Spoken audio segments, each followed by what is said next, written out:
Lesson 3.3, solving systems of inequalities by graphing. So here's the question: how would you find the solution to the following equations?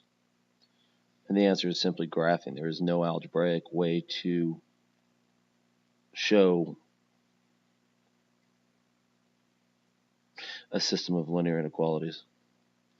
Have to be very careful in graphing. It's easy to get it wrong. I'm actually doing a slightly better graph than usual. So do this one in blue. Y is greater than negative x minus 2. So down 2, down 1 over 1, down 1 over 1, up 1 over 1. I'll come back to that in a moment. Do this one in green. Y is less than or equal to 3x plus 6. 1, 2, 3, 4, 5, 6. Up 1 over 1. Down 1 over 1. The green line is solid. It says less than that, so I know it's beneath the line. I put little arrows on either end. It's a way to do it. And the blue line is dotted.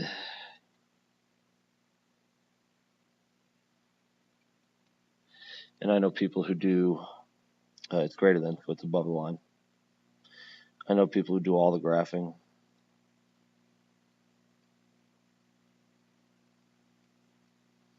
And then they let the full colors tell you where the part you're looking for is the intersection. That's fine if that's really what works for you. I use those little arrows so that I don't have to do it that way, because I just think it gets too busy. And it doesn't really matter what color I use, but I'll go with the whole palette here. So this would be the area that's covered by both of them.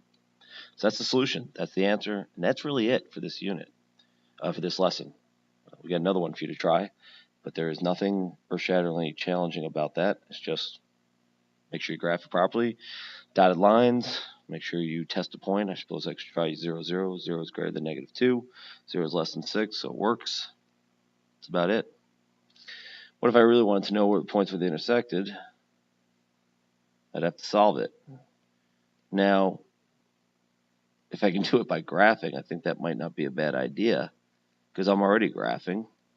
But if it doesn't work out nice and neat, then I'd have to do it by an algebraic method.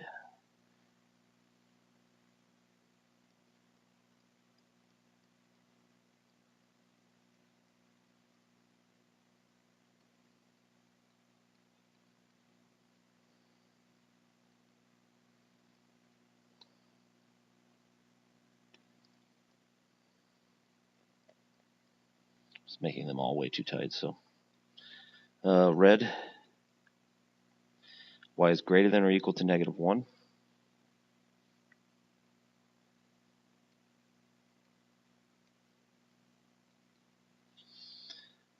Let's go blue. X is greater than negative 2, dotted.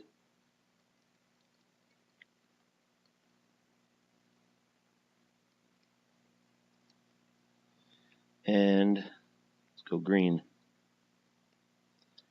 And of course, we have to do a little work first. 2y is less than or equal to negative x plus 4. Y is less than or equal to negative 1/2 x plus 2. So up 2, 1, 2, down 1 over 2. Solid line, down 1 over 2.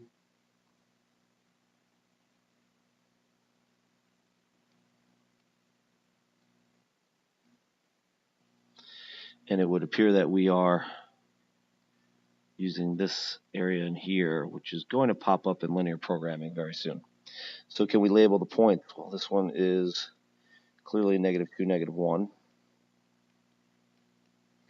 Can we label this point? That one's a bit trickier. It looks like 1, 2, 3 up on the y and negative 2. Well, it's definitely negative 2.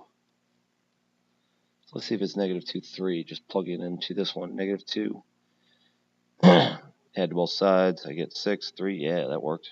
Nice. And this one, it's definitely negative 1 on the y. It looks like 2, 3, 4, 5. So let's check if that works. 5 plus negative 2 is not going to work. It would be 6. 6 plus negative 2, yeah, that'll work. So 1, 2, 3, 4, 5, 6. Yeah, I definitely did not graph it perfectly. But that works. 6, negative 1. 6 plus negative 2 is equal to 4. So that's how we would find the corners.